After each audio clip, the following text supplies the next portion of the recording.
ఈరోజు వైఎస్ఆర్ కాంగ్రెస్ పార్టీ కార్యాలయంలో వైఎస్ఆర్ కాంగ్రెస్ పార్టీ అధ్యక్షులు శ్రీ జగన్మోహన్ రెడ్డి గారి ఆధ్వర్యంలో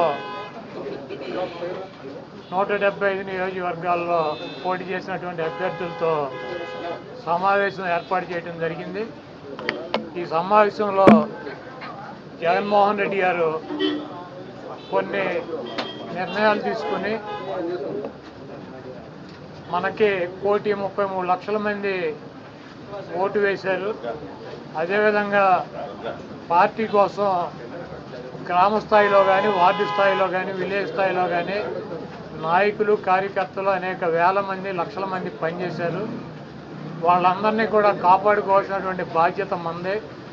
మీరు తప్పకుండా నియోజకవర్గాల్లో ఒక వారం రోజులు పర్యటన చేసి దాడులు జరిగినటువంటి మన నాయకుల మీద కానీ, కార్యకర్తలను కానీ మీరు అండగా ఉండాలని, అదేవిధంగా రాబోయే రోజుల్లో నేను కూడా గాయపడినటువంటి తెలుగుదేశం పార్టీ అల్లరి మూకలు చేసినటువంటి దాడుల్లో ఇబ్బంది పడినటువంటి ప్రతి కుటుంబానికి దగ్గరికి నేను వస్తాను, వాళ్ళకి అండగా ఉంటానని చెప్పి జగన్మోహన్ రెడ్డి గారు చెప్పారు. అదేవిధంగా మొన్న జరిగినటువంటి ఎన్నికల్లో ఇంత మంచి చేసి ఇన్ని రకాలైనటువంటి సంక్షేమ కార్యక్రమాలు అందించి మనం ఓడిపోయాము. ఇది ఒక మిరాకిల్గా ఉంది. దేశవ్యాప్తంగా కూడా మన దగ్గర ఆధారాలు లేవు, అయినప్పటికీ దేశవ్యాప్తంగా మరి శకుని మామ ఎలా అయితే పాచికలు ఎలా కావాలంటే అలా వేస్తాడో అలా తెలుగుదేశం పార్టీ, జనసేన, బీజేపీ కావాల్సినట్టు అక్కడ పాచికలు పడి అని చెప్పి మా పార్టీ కానీ, జగన్మోహన్ రెడ్డి గారిది కానీ, మాది కానీ అభిప్రాయం. అదేవిధంగా రేపు రాబోయే రోజుల్లో ఈ 6 నెలలు కూడా కొంత టైం ఇచ్చి చూద్దాము. ఆ తర్వాత చంద్రబాబు నాయుడు చెప్పినటువంటి దొంగ హామీలని ఎట్టి పరిస్థితుల్లోనూ నెరవేర్చలేడు. ఎందుకంటే ఇవాళ చూసాం, సూపర్ 6 అని పెట్టాడు. ఆ సూపర్ 6లో 18 సంవత్సరాలు దాటినటువంటి ప్రతి మహిళకి 1,500 పెన్షన్ ఇస్తా అన్నాడు. రేపు 1వ తారీఖు ఇస్తున్నాడా? దాని గురించి మాట్లాడట్లా. 3 గ్యాస్ సిలిండర్లు ఇస్తా అని చెప్పాడు, దాని గురించి మాట్లాడట్లా. బస్సుల గురించి మాట్లాడట్లా. అదేవిధంగా బీసీ కానీ, ఎస్సీ కానీ, ఎస్టీ కానీ వర్గాలకి 50 సంవత్సరాలు దాటిన వాళ్ళకి పెన్షన్ ఇస్తానని చెప్పాడు సూపర్ 6లో, దాని గురించి మాట్లాడట్లా. అది ఎప్పుడు ఇస్తాడో చెప్పట్లా. అదేవిధంగా ఇంకోటి 20 లక్షల మందికి నిరుద్యోగులకి ఉద్యోగాలు ఇప్పిస్తాను, ఉద్యోగాలు కనుక ఇప్పించలేకపోతే ఈ లోపు 3,000 రూపాయలు నిరుద్యోగ వృత్తి కూడా ఇస్తానని చెప్పి సూపర్ 6లో పెట్టాడు. మొన్న తెలంగాణలో హరీష్ రావు గారు మాట్లాడుతూ చెబుతున్నాడు, చంద్రబాబు నాయుడు గారు చెప్పిన వాగ్దానాన్ని ఏమీ చెప్పాడు. 1,000 రూపాయలు ఈయన పెంచింది. ఇప్పుడు వచ్చి 3,000 ఆల్రెడీ ఇచ్చేది జగన్మోహన్ రెడ్డి గారు. 3,000 ఇస్తా అంటే ఈయన వచ్చి 1,000 ఇచ్చాడు. మీరు అక్కడ 2,000 ఇస్తా అంటే రేవంత్ రెడ్డి 4,000 చేయాలి కాబట్టి అక్కడ ఇబ్బంది పడుతూ ఉంటాడు. ఇంకా ఈయన సూపర్ 6 అని చెప్పి ప్రతి మహిళకి 1,500 రూపాయలు ఇస్తా అన్నాడు 18 సంవత్సరాలు దాటిన వాళ్ళకి. మరి ఆ వాగ్దానం ఎప్పుడు చేస్తాడు? రేపు 1వ తారీఖు ఇవ్వరా?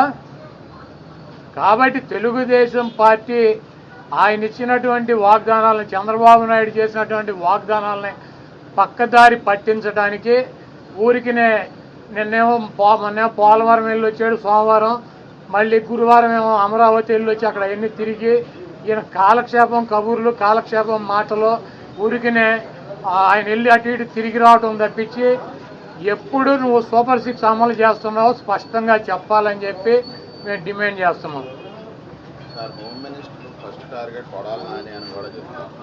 ఇప్పుడు ఇది ప్రజాస్వామ్య దేశం.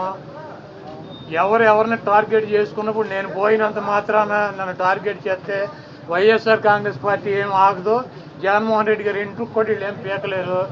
నన్ను కాదు, జగన్మోహన్ రెడ్డి గారినే టార్గెట్ చేస్తారు. ఇక్కడ మీరున్న సెక్యూరిటీ అంతా తీసేసి, గన్మెన్లను తీసేసి, ఇంకా 15 రోజులు ఎలక్షన్ జరగలేదు, కమిటీ సిఫార్సులు రాలేదు, ఇక్కడ మొత్తం అంతా కూడా సెక్యూరిటీ తీసేశారు కదా. తీసేసి ఎల్లో మీడియా కెమెరాలు పట్టుకొచ్చి జగన్మోహన్ రెడ్డి గారి ఇంట్లోకి ఎట్టేళ్ళాలి, గోడ దూకి ఎట్టేళ్ళాలి, ఇవన్నీ కూడా వాళ్ళే చూపిస్తున్నారు. కాబట్టి ఇక్కడ టార్గెట్ ఎవరు దొరికితే ఆ టార్గెట్. ఇటువంటి వాటికి భయపడే ప్రసక్తి లేదు. ఎవడెవడికి టార్గెట్టో, ఎవడెవడి చేతులు ఏం రాసి ఉందో అవన్నీ పైన ఉన్నటువంటి భగవంతుడు నిర్ణయిస్తాడు. ఎవరి టార్గెట్లు ఎవరికి ఏమవుతుందో చూద్దాం రాబోయే రోజుల్లో. అదేవిధంగా ఋషికొండలో కట్టినటువంటి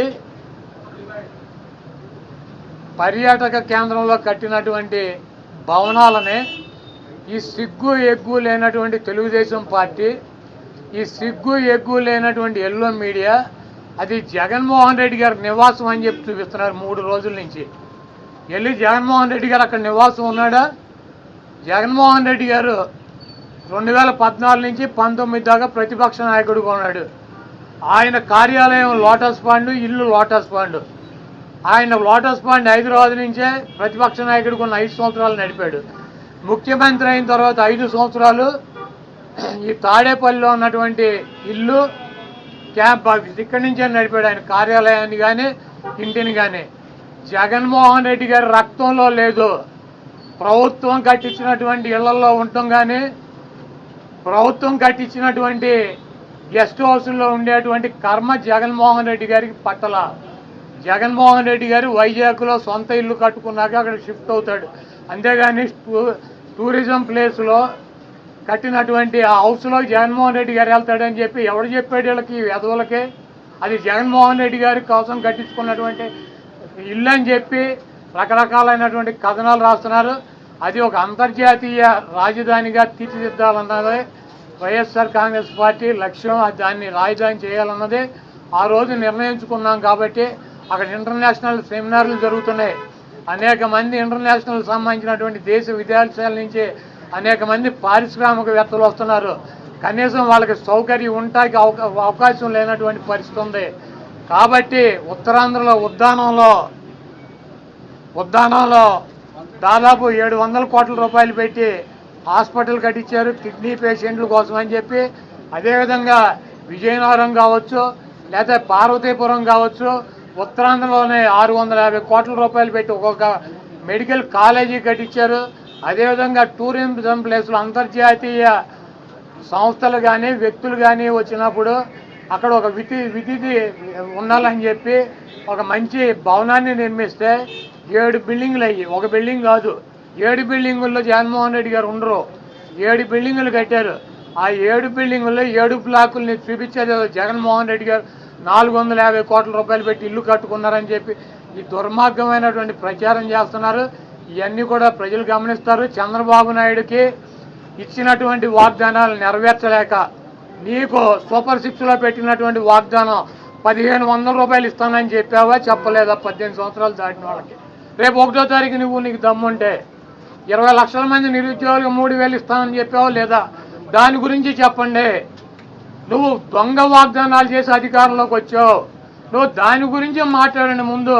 మీరు ఈ వాగ్దానాలను డైవర్ట్ చేయాలని చెప్పి ఒకటి తీసుకెళ్ళి 4 కెమెరాలు బాత్రూములు, లెట్రిన్లు, టబ్బుల్లో పెట్టి 30 లక్షలు పెట్టి బాత్రూమ్ కట్టాడు. జగన్మోహన్ రెడ్డి గారు ఇల్లు అది. జగన్మోహన్ రెడ్డి గారు ఎప్పుడన్నా ప్రభుత్వ కార్యాలయాలు ఉన్నాడా? జగన్మోహన్ రెడ్డి గారు ఎప్పుడన్నా ప్రభుత్వ గెస్ట్ హౌస్లో ఉన్నాడా? జగన్మోహన్ రెడ్డి గారు ఇల్లు కట్టించుకుని వెళ్తాడు వైజాగ్. నీకు మళ్ళీ ఎవడో కొంపలో దూరేటువంటి పరిస్థితి జగన్మోహన్ రెడ్డి గారికి ఉండదు. కాబట్టి జగన్మోహన్ రెడ్డి గారు కట్టించినటువంటి ఇల్లు కాదు అది. అది టూరిజం సంస్థ ద్వారా టూరిజానికి సంబంధించి కట్టించినటువంటి 7 బ్లాకులు వాటిని కట్టారు.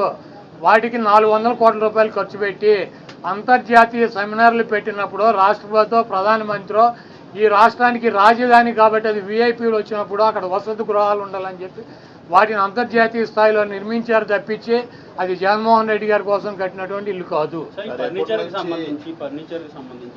అంతా ప్రభుత్వం ఫర్నిచర్ అంతా కూడా వాడుకుంటున్నారు. ఫర్నిచర్ దొంగ అంటూ కూడా టీడీపీ నేతలు కోడేశ్వర ప్రసాద్ గారు అసెంబ్లీలో ఉండాల్సినటువంటి ఫర్నిచర్ని తీసుకువెళ్ళి ఎక్కడేసాడు? ఆయన బైక్ షోరూమ్లో వేసుకున్నాడు.